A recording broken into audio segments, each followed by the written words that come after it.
Hi friends, welcome to SudhaSri kitchen.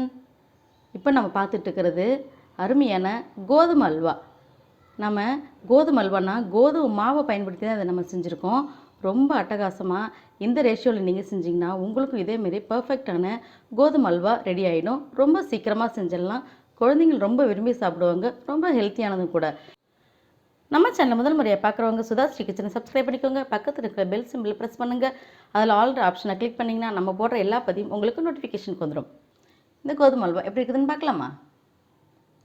ரொம்பவே அட்டகாசமான அருமையான டேஸ்ட்டில் நம்ம கோதுமை அல்வா வந்திருக்கு. இது எப்படி செய்கிறதுன்னு வீடியோக்குள்ளே போய் பார்க்கலாமா? கோதுமை மாவு அல்வா செய்கிறதுக்கு முதல்ல 1 கப் கோதுமை மாவு எடுத்திருக்கேன். இந்த கோதுமை மாவை நம்ம சலிச்சு எடுத்துக்கலாம்.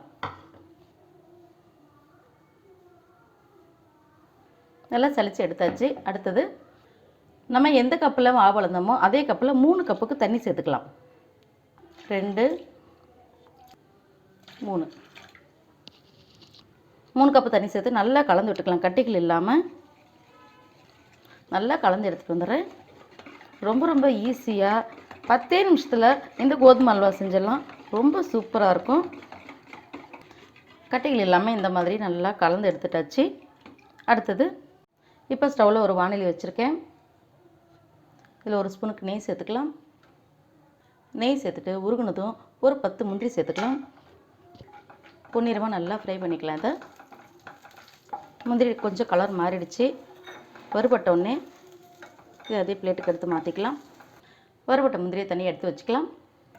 இப்போ அதே வாணலியில் நம்ம தண்ணி ஊற்றி கரைச்சி வச்சுருக்கோங்களா அந்த கோதுமை மாவு, இதை நம்ம சேர்த்துக்கலாம். கைவிடாமல் கலந்துக்கிட்டே இருக்கலாம். லோ ஃப்ளேம்லேயே வச்சு நம்ம இதை கலந்து விட்டுக்கிட்டே இருப்போம். இது சேர்த்து கொஞ்சம் நேரத்துலேயே கொஞ்சமாக கெட்டியாக ஆரம்பிச்சிடும். நம்ம 1 கப்பு கோதுமாவுக்கு 3 தண்ணி சேர்க்குறதே போதும். அதுக்கு மேலே சேர்த்தா ரொம்ப நேரம் கலந்துக்கிட்டே இருக்கணும். வேற ஒன்றும் இல்லை. ஓரளவு கொஞ்சமாக கெட்டியாக ஆரம்பிச்சிருக்கு. தண்ணியெல்லாம் எடுத்து ஓரளவுக்கு நல்லா கெட்டியாகிடுச்சு. இந்த மாதிரி செஞ்சால் தான் நமக்கு இதில் இருக்கிற பச்சை வாடெல்லாம் போகும். இந்த மாதிரி கெட்டியாக நம்ம கோதுமாவை கலந்து விட்ட பிறகு 1 கப் கோதுமாவுக்கு 2 பங்கு சர்க்கரை சேர்க்கணும். 1 கப்பு நம்ம எந்த கப்பில் அளந்துக்கிறோமோ அதே கப்பில் நம்ம சேர்க்கணும். இப்போ சர்க்கரை சேர்த்துட்டு நம்ம கலந்து விட்டுகிட்டே இருந்தோம்னா இந்த ஜீனி நமக்கு கொஞ்சம் மெல்ட் ஆகி வந்துடும். அப்போ இன்னும் நல்லா தண்ணியாக இருக்க மாதிரி இருக்கும். ஆனால் கலந்து விட்டுகிட்டே இருந்தால் கரெக்டாக இருக்கும் அளவு. இந்த கோதுமை அல்வா சாப்பிடும்போதே வாசனை அவ்வளோ சூப்பராக இருக்கும். கைவிடாமல் கலரணும். பிகினர்ஸ் கூட செய்யலாங்க. இதை ரொம்ப ஈஸியாக இருக்கும். நமக்கு பதம் தப்பி போயிடுச்சு, பாகு வைக்கணும் அப்படின்ற எந்த பயமே இல்லாமல் இந்த கோதுமை அல்வா ரொம்ப ஈஸியாக செஞ்சிடலாம். இப்போ ஒரு 5 நிமிஷத்துக்கு நான் கைவிடாமல் இதே மாதிரி கலந்துக்கிட்டே இருக்கேன். இங்கே பாருங்கள் எப்படி வந்திருக்குன்னு. அல்வா பதம் வர ஆரம்பிச்சிருக்கு. இந்த மாதிரி நல்லா வெந்து வர சமயத்தில் தான் நம்ம நெய் சேர்க்க ஆரம்பிக்கணும். இப்போ நெய் சேர்க்க ஆரம்பிச்சிடலாம். இந்த நேரத்தில் இப்போ 2 ஸ்பூன் சேர்த்துக்கலாம்.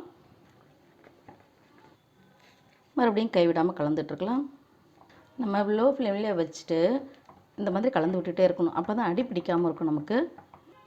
இப்போ 1 கப் கோதுமை மாவுனா 1/2 கப் நெய்யான்னு சேர்க்கணும். அப்போ தான் நல்லாயிருக்கும். இப்போ நான் 2 ஸ்பூன் தான் சேர்த்துருக்கேன். இன்னும் கொஞ்சம் நேரம் கழித்து மறுபடியும் சேர்க்கணும். நம்மளுடைய கோதுமை அல்வா நல்லா திரண்டு வந்துட்டுருக்குங்க பார்த்தீங்களா? இன்னும் கொஞ்சம் நேரம் வந்துச்சுன்னா போதும், நமக்கு ரெடி ஆகிடும். இந்த ஸ்டேஜில் நம்ம வறுத்து வச்சுருக்கிற முந்திரி சேர்த்துக்கலாம். முந்திரி சேர்த்து கலந்து விட்டுக்கலாம். 2 ஏலக்காய் தட்டி போட்டிருக்கலாம். மறுபடியும் 2 ஸ்பூன் எண்ணெய் சேர்த்துக்கலாம். நெய் சேர்த்துட்டு நல்லா கலந்து விட்டுக்கலாம்.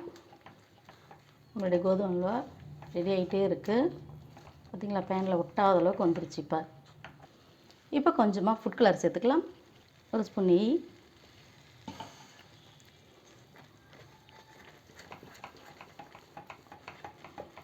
கலர்ஃபுல்லான கோதுமை அல்வா தயாராகிட்டு இருக்குது.